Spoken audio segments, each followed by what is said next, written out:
বিতর্কের পর প্রথম মুখ খুললেন জিতু কমল। ব্যক্তিগতভাবে কাউকে কিছু বলতে রাজি নন তিনি, তবে সমাজ মাধ্যমে একের পর এক ইঙ্গিতপূর্ণ পোস্ট করে যাচ্ছেন নায়ক। গতকাল ছিল ইন্টারন্যাশনাল মেন্স ডে, আর সেদিনই দুঃখের এক পোস্ট করে ছেলেদের শুভেচ্ছা বার্তা দিলেন জিতু।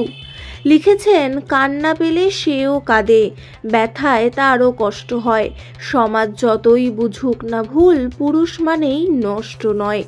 ধারাবাহিকে আর তাকে দেখা যাবে কি যাবে না তা নিয়ে এখনো কিছু বলেননি অভিনেতা, কিন্তু এই কয়েকদিনে যা যা ঘটেছে সেই সব কিছুকে কেন্দ্র করেই যে নায়কের এই লেখা তা আন্দাজ করেছেন অনুরাগীরা।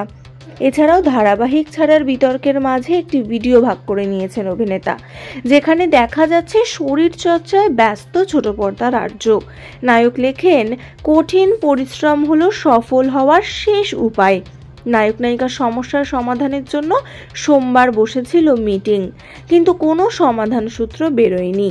শোনা যায় মিটিংয়ের মাঝেই বেরিয়ে আসেন নায়ক, তারপরেই নাকি সিদ্ধান্ত নেন ধারাবাহিক ছাড়ার।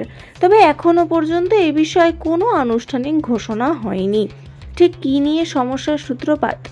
শুটিংয়ে সময় আসা নিয়ে শুরু গন্ডগোল।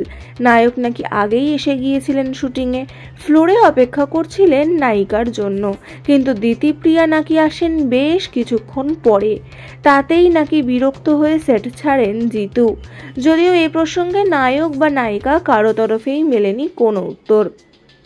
সিরিয়ালের সমস্ত আপডেট সবার আগে এই চ্যানেলেই আপনারা পাবেন, তবে তার আগে চ্যানেলটি সাবস্ক্রাইব করে রাখতে ভুলবেন না।